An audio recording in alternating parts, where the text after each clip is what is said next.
என் தங்கமே, இப்பொழுது எதை நினைத்து நீ மன வருத்தத்தில் இருந்து கொண்டிருக்கின்றாய் என்பதனை புரிந்து கொண்டு இந்த கருப்பன் உன்னோடு பேசுவதற்காக வந்திருக்கின்றேன். என் தங்கமே, உன்னுடைய துணையை நினைத்து மனம் வருந்தி கொண்டிருக்கின்றாய். உன் துணையின் நடவடிக்கைகளை கண்டு மனம் வேதனைப்பட்டு கொண்டிருக்கின்றாய். தன் வாழ்க்கையில் என்ன நடக்கிறது என்று உணர்வதற்கு முடியாமல் என் பிள்ளை நீ தவித்து கொண்டிருக்கின்றாய். நன்றாக சென்று கொண்டிருக்கின்ற வாழ்க்கை சட்டென்று அதல பாதாளத்தில் தள்ளிவிட்டால் எப்படி இருக்கும்? கீழிருந்து மேல் பார்த்தால் தூக்கிவிட யாரும் இல்லாமல் தவிக்கின்ற ஒரு நிலைமை இப்பொழுது என் பிள்ளைக்கு இருந்து கொண்டிருக்கின்றது. இந்த வாழ்க்கையை நாம் எப்படித்தான் இதற்கு மேலும் கடக்கப் போகின்றோமோ தெரியவில்லையே என்று சொல்லி என் குழந்தை வேதனைப்பட்டு கண்ணீர் வடித்து கொண்டிருக்கின்றாய். உன்னுடைய இந்த மனநிலையை உணர்ந்ததனால்தான் இந்த கருப்பன் இப்பொழுது என் பிள்ளையை தேடி ஓடோடி வந்து விட்டேன்.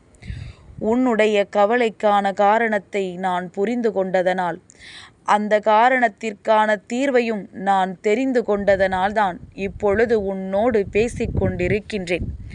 அப்பன் உன்னை தேடி வருவதற்கான காரணம் என் பிள்ளை உன்னுடைய கண்ணீர் மட்டும்தான். என் பிள்ளையினுடைய கண்ணீரை ஒரு நாளும் இந்த கருப்பனால் கண்டுவிட முடியாது. அப்பன் மனமுடைந்து போய்விடுவேன். என் பிள்ளைக்கு ஒரு வேதனை என்றால் அதை பார்த்து கொண்டு நான் இருந்து விட முடியுமா என்ன? என் குழந்தையின் வாழ்க்கையில் ஏற்படுகின்ற பிரச்சனைகளுக்கெல்லாம் தீர்வினை கொடுத்தால் மட்டும்தான் இந்த கருப்பன் நிச்சயமாக ஓய்வெடுப்பேன். அதுவரையிலும் உன் அப்பன் கண்ணுறக்கத்தை எடுத்து கொள்ள மாட்டேன். என் பிள்ளையே, என் பிள்ளை நீ அங்கே இரவெல்லாம் உறங்காமல் விழித்து கொண்டு எதையோ பற்றி சிந்தித்து கொண்டிருக்கும் பொழுது இந்த கருப்பன் நான் மட்டும் உன் வாழ்க்கையின் மீது அக்கறை இல்லாமல் இருந்து விடுவேனா? உன் மீது அக்கறை கொண்ட உன் அப்பன் என்னை நீ நிச்சயமாக மனதிற்குள் நம்பிக்கை வைத்து அழைக்கும் பொழுதெல்லாம் நான் உன்னை தேடி ஓடோடி வந்து கொண்டுதான் இருக்கின்றேன். என் பிள்ளையே, இந்த நொடி நான் உன்னை தேடி வந்திருக்கின்ற அற்புதமான நொடி. உன்னுடைய துணையின் நடவடிக்கைகள் எல்லாம் உனக்கு சற்று வித்தியாசமாக சில காலமாக தோன்றுகின்றது. முன்பெல்லாம் என்ன சொன்னாலும் அதற்கு மறுப்பு தெரிவிக்காதவர்கள், நீ எவ்வளவுதான் வாழ்க்கையில் தவறு செய்தாலும் அதற்கு மன்னிப்பினை வழங்கக்கூடியவர்கள்.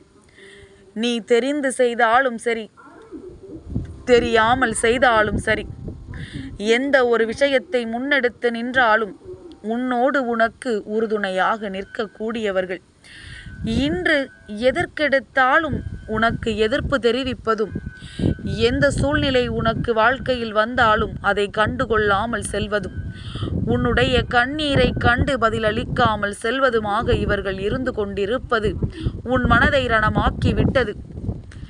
ஒரு சிறு ஆபத்து உனக்கு வந்தால் கூட அது இவர்கள் கண்களுக்கு பெரிதாக தெரியவில்லை. நீ ஐயோ அம்மா என்று கதறினால் கூட ஏன் என்று கேட்க அவர்களுக்கு மனது வருவதில்லை. என் பிள்ளை நினைக்கின்றாய், கருப்பா, அப்படி என்ன பாவம் நான் செய்து விட்டேன்? நான் எந்த தவறையும் எந்த துரோகத்தையும் யாருக்கும் செய்ததில்லையே. ஒவ்வொருவர் வீட்டிலும் என்னென்ன பிரச்சனைகள் எல்லாம் நடந்து கொண்டிருக்கின்றது. நான் அப்படியா நடந்து கொள்கின்றேன்?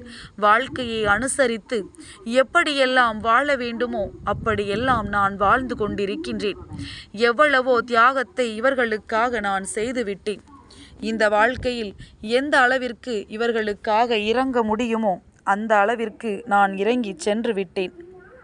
இப்படி இந்த வாழ்க்கையில் என்னால் முடிந்த அளவிற்கு நான் செய்த தியாகத்திற்கு எனக்கு எந்த பலனுமே கிடைக்கவில்லை. அப்பா, இன்றாவது என்னுடைய குரலை கேட்டு நீ நிச்சயமாக எனக்கு ஒரு தீர்வினை கொடு என்று என் பிள்ளை கேட்டாயல்லவா? உன்னுடைய துணையின் நடவடிக்கைகள் உன் மனதிற்குள் ஏற்படுத்திய குழப்பத்திற்கு அப்பன் முதலில் தீர்வை சொல்கின்றேன். இதற்கு எல்லாம் ஒரு பெண் காரணமாக இருப்பதுதான் ஆச்சரியத்திற்குரிய விஷயம். என் பிள்ளையே, உன்னுடைய துணை ஆணாக இருந்தாலும் பெண்ணாக இருந்தாலும் சரி, நிச்சயமாக நான் சொல்கின்ற விஷயங்கள் உன் வாழ்க்கையில் நடந்து கொண்டிருப்பதனால்தான் அவர்கள் குணத்தில் அதீத மாற்றங்கள் ஏற்பட்டிருக்கின்றது. என் பிள்ளையே, ஒரு பெண், உன்னுடைய குடும்பத்திற்கு மிகவும் நெருக்கமான ஒரு பெண், உன்னோடு நல்லபடியாக பேசிக்கொண்டிருக்கின்ற இந்த பெண் உன் வாழ்க்கையில் ஒவ்வொரு விஷயங்களையுமே சரியானபடி புரிந்து கொள்ளாமல் உன் துணையிடத்தில் உன்னை பற்றி தவறுதலாக சொல்லிக் கொண்டிருக்கின்றார்கள். சட்டென்று இப்பொழுது என் பிள்ளைக்கு என்ன தோன்றுகின்றது? அப்பா, யார் என்ன சொன்னாலும் இவர்கள் என் மீது இது போன்ற வேதனைகளை காண்பிக்கலாமா? எவ்வளவு பிரச்சனைகள் இருந்தாலும் பேசி தீர்த்து கொள்ளத்தானே முயற்சிகளை செய்திருக்க வேண்டும். அடுத்தவர்களின் வார்த்தைகளை கேட்டு என் நேரமும் நிம்மதி இல்லாமல் இருப்பதற்கு பெயர் வாழ்க்கையா என்று கேட்கலாம். என் பிள்ளையே, நான் சொல்வதை பொறுமையாக கேள். அப்பொழுதுதான் உன்னுடைய துணையினுடைய இந்த நடவடிக்கைக்கான காரணத்தை உன்னால் தெரிந்து கொள்ள முடியும். என் பிள்ளையே, உண்மை என்னவென்றால் உன்னுடைய துணை உன் மீது காட்டுகின்ற கோபத்திற்கு காரணம் இந்த பெண். ஆனால் இந்த கோபம் உன் மீதானதல்ல, அந்த பெண்ணின் மீதானது. நிம்மதியாக நம்மை இருக்க விடவில்லையே. எப்பொழுதும் நம்முடைய உயிரான உறவை பற்றிய பொய்யான தகவல்களையும் தேவையில்லாத விஷயங்களையும் எப்பொழுதும் சொல்லிக் கொண்டிருக்கின்றார்களே, அவர்களை ஒதுக்க முடியாது. ஏனென்றால் வாழ்க்கையில் அத்தனை முக்கியமானவர்கள். சட்டென்று முகத்தில் அடித்தார் போல எதுவும் சொல்லிவிட முடியாது. ஏனென்றால் மறுமுறை அவர்களின் முகத்தில் விழித்துவிட முடியாது. இந்த காரணத்தினால் உன்னுடைய துணை என்ன செய்வது என்று தெரியாமல் சிக்கி தவித்து நின்று கொண்டிருக்கின்றார். என்ன சொல்வது என்று தெரியாமல், அவர்களினுடைய கோபத்தை வெளிக்காட்ட முடியாமல், தான் என்ன செய்தாலும் அதை நீ பொறுத்து கொள்வாய் என்கின்ற நம்பிக்கையில் அவர்கள் என்ன உணர்வோடு இருந்தாலும் அதை உன்னால் மட்டும்தான் தெரிந்து கொள்ள முடியும், உன்னால் மட்டும்தான் அதை அனுசரித்து செல்ல முடியும் என்கின்ற நம்பிக்கையில்தான் அவர்களின் மீது காட்ட வேண்டிய கோபத்தை அவர்கள் உன் மீது காட்டிக் கொண்டிருக்கின்றார்கள். அவர்களின் நடவடிக்கைகளில் ஏற்பட்டிருக்கின்ற காரணங்கள் எல்லாவற்றிற்குமே அந்த பெண் மட்டும்தான் காரணம். என் பிள்ளையே, உன்னுடைய பங்களிப்பு இதில் எதுவுமே கிடையாது. அதனால் இவர்களினுடைய இந்த மாற்றத்திற்கு நீதான் காரணமோ என்று எண்ணி ஒரு நாளும் வருத்தப்படாதே.